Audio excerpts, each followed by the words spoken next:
വീട്ടമ്മമാർക്ക് വീട്ടിൽ തന്നെ ചെയ്യാൻ പറ്റുന്ന ചെറിയ ഒരു ബിസിനസ് അവസരമാണ് എന്നിവിടെ പറയുന്നത്. അവരുടെ സ്വന്തം അടുക്കളയിൽ ചെയ്യാൻ പറ്റും. എന്നാൽ ഈ ഒരു പ്രോഡക്റ്റിന് നല്ല മാർക്കറ്റ് ഉണ്ട് താനും. ഈ ഒരു പ്രോഡക്റ്റ് അത്രയധികം ഫേമസ് അല്ല കേരളത്തിൽ. എന്നാൽ പതിയെ പതിയെ അത് ഫേമസ് ആയി വന്നുകൊണ്ടിരിക്കുകയാണ്.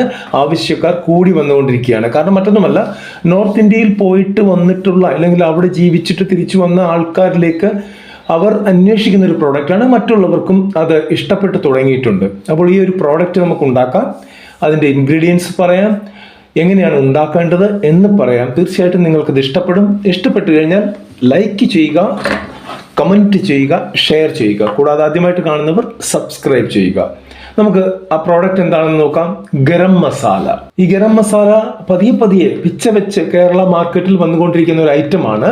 കമ്പനിക്കാരുണ്ടാക്കുമ്പോൾ അതിൻ്റെ ക്വാളിറ്റിയെ കുറിച്ച് ഞാൻ പറയാതെ തന്നെ അറിയാം. കാരണം അവർ ബിസിനസ് പർപ്പസിലാണ് അത് ഉണ്ടാക്കാറുള്ളത്. പക്ഷെ നമ്മൾ ഹോം മെയ്ഡായിട്ട് ഉണ്ടാക്കുമ്പോൾ പ്രോഡക്റ്റ് നല്ലതായിരിക്കും. അതിനകത്ത് മായങ്ങളൊന്നും കാണില്ല. അതുകൊണ്ട് തന്നെ ആളുകൾക്ക് കൂടുതൽ ഇഷ്ടപ്പെടുകയും ചെയ്യും. അതിൻ്റെ അരോമയും അതിൻ്റെ ഗുണവുമെല്ലാം നിലനിൽക്കുകയും ചെയ്യും. എങ്ങനെയാണ് ഇത് ഉണ്ടാക്കേണ്ടത് എന്ന് നോക്കാം. 1 കിലോ ഗരം മസാലയ്ക്കുള്ള കൂട്ടാണ് ഞാനിവിടെ പറയുന്നത്. ആദ്യം വേണ്ടത് നമുക്ക് മല്ലിയാണ്. കൊത്തമല്ലി 300 ഗ്രാം വേണം. പിന്നെ വേണ്ടത് ജീരകമാണ്, 150 ഗ്രാം വേണം. പിന്നെ വേണ്ടത് ഏലക്കയാണ്, 50 ഗ്രാം വേണം. ഇനി വേണ്ടത് നമുക്ക് കറുവാപ്പട്ടയാണ്, 50 ഗ്രാം വേണം. ഗ്രാമ്പൂ വേണം 30 ഗ്രാം. കുരുമുളക് വേണം 100 ഗ്രാം. പിന്നെ വേണ്ടത് വഴനയിലയാണ്, 50 ഗ്രാം വേണം. ജാതിക്ക വേണം 1 എണ്ണം. പെരിഞ്ജീരകം വേണം 50 ഗ്രാം. ചുക്കുപൊടി വേണം 50 ഗ്രാം. ഇതെല്ലാം കൂടെയാണ് 1 കിലോയുടെ ഒരു ക്വാണ്ടിറ്റി വരുന്നത്. എങ്ങനെയാണ് ഇത് ചെയ്യേണ്ടത് എന്ന് നോക്കാം. പ്രൊപ്പോർഷൻ ഓൾറെഡി നിങ്ങൾക്ക് മനസ്സിലായി കഴിഞ്ഞിട്ടുണ്ട്. ആദ്യം ചെയ്യേണ്ടത് ഇതിനകത്ത് വറുക്കേണ്ട ഇൻഗ്രീഡിയൻസ് എല്ലാം വറുത്തെടുക്കണം. ഡ്രൈ റോസ്റ്റ് ആണ് ചെയ്യേണ്ടത്. എണ്ണയില്ലാതെ വറുത്തെടുക്കുകയാണ് വേണ്ടത്.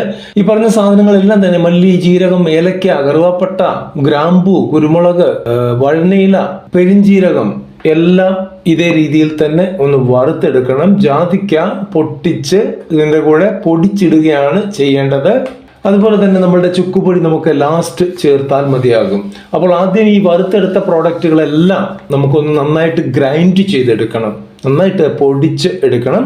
അത് കഴിയുമ്പോൾ ഞാൻ പറഞ്ഞ ജാതിക്കയുടെ പൊടി ചേർക്കുക. ദെൻ നമ്മളുടെ ചുക്കുപൊടി ചേർക്കുക.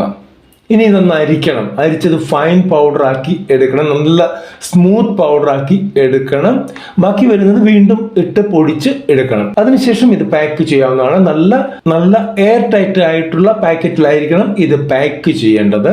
ഇല്ലെങ്കിൽ നിങ്ങൾക്ക് പ്ലാസ്റ്റിക് കണ്ടെയ്നർ വാങ്ങിച്ച് അതിലും പാക്ക് ചെയ്യാൻ പറ്റും. ഇവിടെ അതിന്റെ റേറ്റ് ഏകദേശം നമ്മളൊന്ന് നോക്കുന്നുണ്ട്. ഇവിടെ നമുക്ക് നോക്കാം.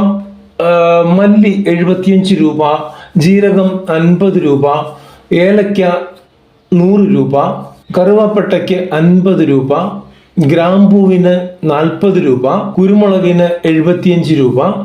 പിന്നെ വഴനയില എന്ന് പറഞ്ഞാൽ അത്ര വലിയ കോസ്റ്റ് ഇല്ല, എങ്കിൽ പോലും നമ്മൾ ഒരു 25 രൂപ പിടിക്കുകയാണ്. ജാതികയ്ക്ക് ഒരു 10 രൂപ, പെരുംജീരകത്തിന് ഒരു 20 രൂപ, ചുക്കുപൊടിക്ക് 25 രൂപ. ഇങ്ങനെ നമ്മൾ ഇത് ചെയ്ത് കഴിയുമ്പോൾ നമുക്ക് ആകെ തുക കിട്ടുന്നത് 470 രൂപയാണ്.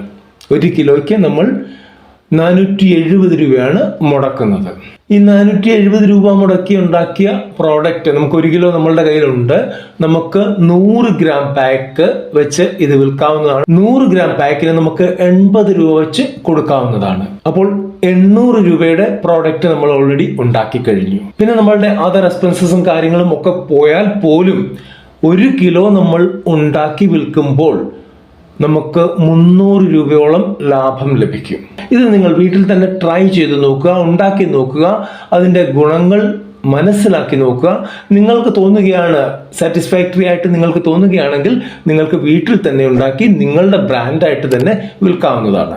ഈ ബിസിനസ് ചെയ്യുമ്പോൾ ഫുഡിന്റെ ലൈസൻസ് എടുത്തുകൊണ്ടേ ചെയ്യാൻ പാടുള്ളൂ. അത് കൂടാതെ നമ്മളുടെ പഞ്ചായത്ത്, മുനിസിപ്പാലിറ്റി, കോർപ്പറേഷൻ അനുശാസിക്കുന്ന മറ്റെല്ലാ ലൈസൻസുകളും സർട്ടിഫിക്കറ്റുകളും എടുത്തുകൊണ്ട് വേണം നമ്മൾ തുടങ്ങാനായിട്ട്. അടുത്തൊരു വീഡിയോയിൽ കാണുന്നവരെ നന്ദി, നമസ്കാരം.